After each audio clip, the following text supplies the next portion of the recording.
परभणीमध्ये गेल्या 2 वर्षापासून नारायण इंटेक्नो स्कूल ही शाळा अवैधरित्या सुरू आहे.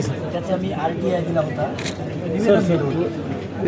शिक्षण विभागाने जिल्हा परिषदच्या मॅडम ही शाळा बोगस आहे म्हणून माहिती याचा अधिकार दिला आणि त्याच्यानंतर माझ्या पत्राच्या अनुषंगाने 9-7 तारखेला 9 जुलैला शिक्षण अधिकाऱ्यांनी गट शिक्षण अधिकाऱ्यांना ती शाळा बंद करा आणि तिथल्या विद्यार्थ्यांचं इतर ठिकाणी करा म्हणून आणि त्या शाळेला दंड लावा हे 9 जुलैला दिलं पत्र.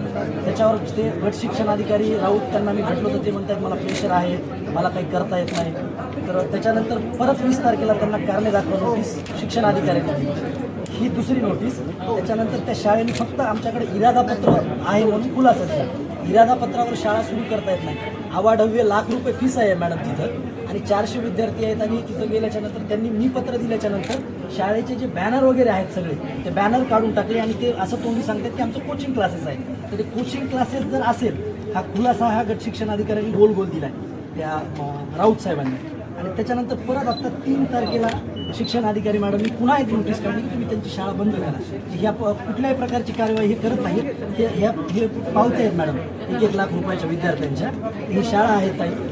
मला विनंती आहे की ती शाळा बंद करून त्याच्यावर कार्यवाही करण्यात येईल. शिवभाऊ फोटो एक मिनिट